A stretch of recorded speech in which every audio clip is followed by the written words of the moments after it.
Overwatch released on the 24th of May 2016 and was met with insanely good reception, but was also released at the perfect time, as competition was especially low for multiplayer shooters. The biggest competitor was obviously Call of Duty, but with the immense amount of hate Infinite Warfare received, it wasn't nearly as popular as Call of Duty releases normally are. That didn't stop it from being the most sold game of that year still though, but Call of Duty is just too big to fail at this point. And with Battlefield changing up their formula for a World War I setting compared to the more modern Battlefield 4, it allowed an opportunity for something new, which Blizzard took full advantage of. Overwatch was an entirely unique shooter to the rest, offering a variation of distinct characters and an array of different abilities. That, paired with having a group of friends to play with, made for a fun and calculated team shooter that most players would love. Overwatch was the 7th best-selling game of 2016, not counting the sales it got through Blizzard's own PC platform. So honestly, it was probably even higher. But nonetheless, Overwatch was an extreme success and even won Game of the Year in 2016, beating other critically acclaimed games like Uncharted 4 and Doom. Overwatch.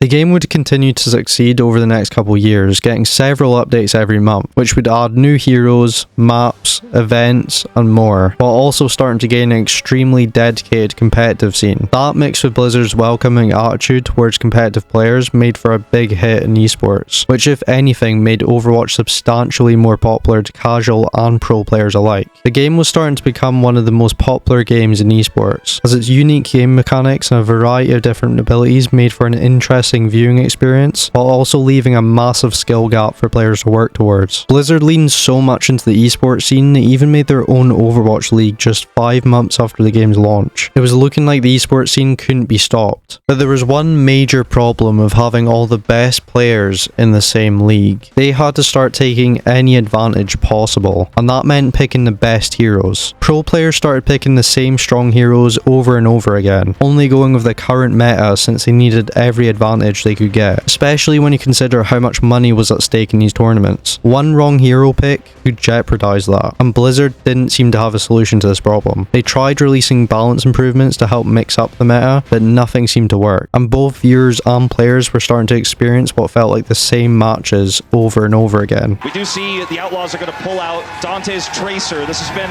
some of the things that Outlaws fans have been waiting for, is a good Tracer player on Houston. It's Jake on the far. This combo's worked well for them before, but as soon as they see the defensive setup, they will just simply swap it away. Crucial time lost here.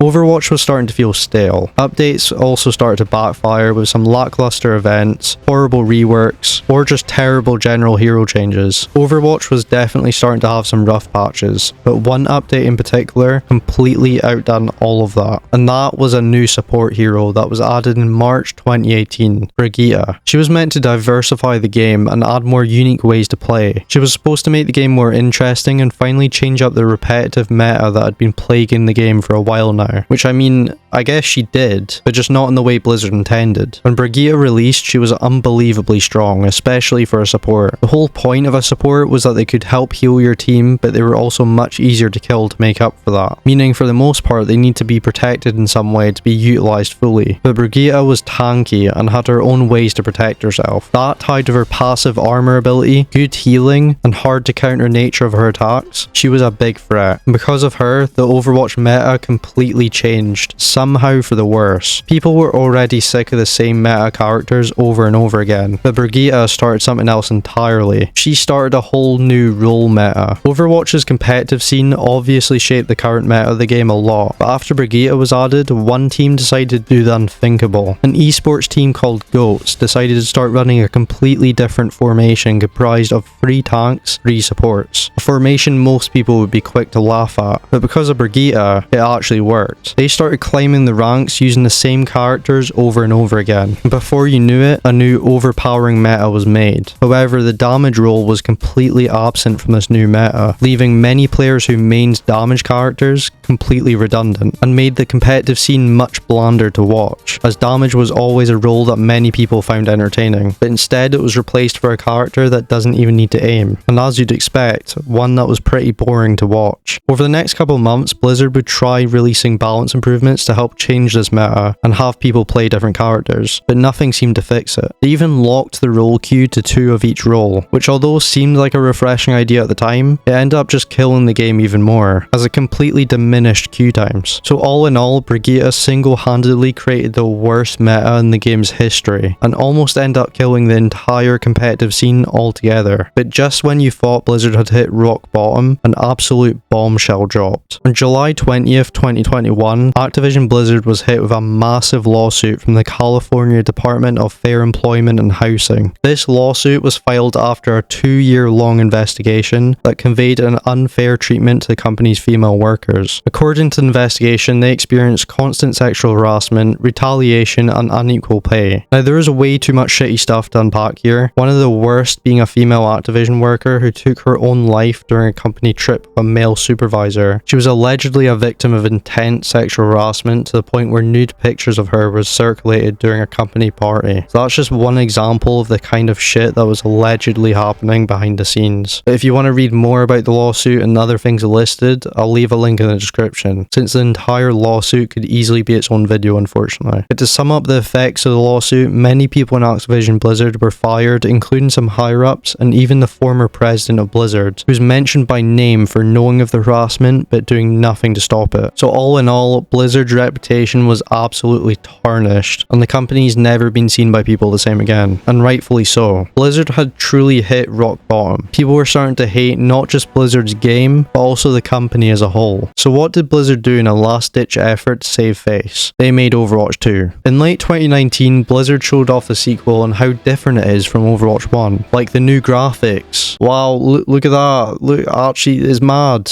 Is this over? I didn't even know it was Overwatch, honestly. It looks so different. But the most interesting feature here was a PvE mode that would have character leveling, co-op, and a full-fledged story. So although most people were pretty skeptical of how similar the game seemed to be, that was at least something that most people could look forward to. Also, the game being free was a huge plus, especially for those who bought the original game, which would also be made unplayable after Overwatch 2 released. Fast forward a couple years development delay, Overwatch 2 was finally released in early access on October 4th, 2022, and its launch was horrible. The queue times were an absolute joke. People were waiting in queues of tens of thousands of people at launch, leaving most people that were hyped for the game disappointed that they couldn't actually play it after all this time. The game suffered many DDoS attacks that made the game even harder to start playing. An auto-purchase bug started to occur that speaks for itself, and there was a policy that forced some players to use SMS verification just to play the game. Blizzard eventually fixed all these issues, but it took way longer than expected. So it's safe to say the game had a pretty rocky start. But it's fine, because we got some double XP weekends and a Reaper skin, so that makes up for it.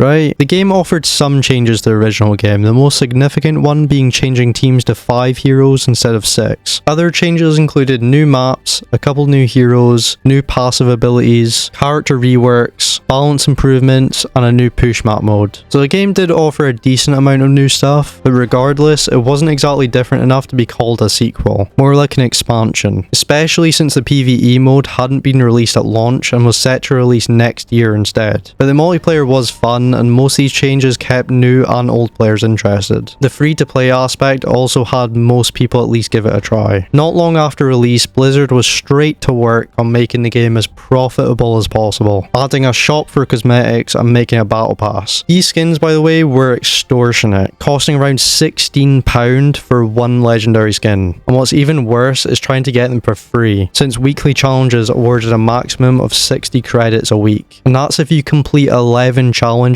every single week. Keep in mind the battle pass was 1000 credits and a legendary skin would be 1900. So yeah, it was pretty dire trying to earn credits in this game, and somehow Blizzard have made players actually miss loot boxes. The game did get some pretty consistent updates over time, getting many updates to heroes to make the game as balanced as possible, some very unique modes and collabs, best of which being the One Punch Man collab, and of course some much needed improvements to competitive, even disabling characters that Blizzard thought needed to be tweaked. So for the most part, Blizzard seem to have learned a lot from their mistakes in Overwatch 1, like making sure to nerf Brigitte to the ground, but that doesn't mean everything was an improvement. Things like the UI, removed content from the original, and worst of all, monetization showed there was still a lot to be desired. Also, having a battle pass that locks a new hero release until you get to a certain tier sucks. The only option to instantly play a new hero on release is to buy the battle pass. The monetization in general for this game is just really slimy. Although Overwatch 2 is definitely an improvement balance-wise compared to the state Overwatch 1 was in. It definitely still developed some major issues though. Characters like Sojourn, who was one of the new characters in the game, was extremely strong, and despite many nerfs and changes, she still is. While their newest hero, Lifeweaver, is a mess mechanically. I don't understand how Blizzard designed and coded Lifeweaver, put him in the game, and didn't think players would use him for trolling. I actually can't even comprehend that. A support character with the ability to grab teammates and pull them towards you. Come on now, it is so obvious how people are going to use that. So yeah, Overwatch 2 still has a lot of issues, but it still has time to fix them. But there's one glaring issue. One fundamental part of the game still hadn't been released. The PvE mode that was shown off all the way back in 2019. The mode that's been in the works for the last 4 years. The entire justification for Overwatch 2's existence has been scrapped. In a recent dev update, they revealed that they will be abandoning the hero mode and talent trees they showed off in 2019. The only thing that will be kept is the story missions, and even then, it isn't planned to be released until Season 6. And Blizzard will be mainly focused on the multiplayer aspect of the game. Now, this is obviously a huge punch in the gut for most fans of the game, since this mode had been promised for so long, and so many resources that could have been used for multiplayer was used on this just for it not to be even put out. So to have it just be scrapped so abruptly is disappointing to say the least. The majority of players were hoping this mode would elevate Overwatch 2 to new heights, but instead all it's done is bring it down. And what's even worse is the roadmap that was also revealed doesn't make things any better. It just looks empty. Having a cinematic trailer and a hero mastery as two major features for future seasons is pretty depressing, while also including other stuff like a firing range and a player progression system like they shouldn't already be in the game is actually laughable. And also, why should players trust Blizzard to even stick to the roadmap? Clearly they don't care about sticking to their promises and don't take much accountability for breaking them either. Blizzard used to be on top of the world. They had a game that revitalized the shooter genre and became a massive hit in the process. They became a stepping stone for esports growth and popularity and was a massively respected company. But in just 7 years, Blizzard has managed to become the complete opposite. Broken promises, greedy priorities, and abhorrent behind-the-scene actions have made the once dedicated fanbase tired and disgusted, and no amount of money or player counts make up for one major loss the company has received over the years, and that's its respect.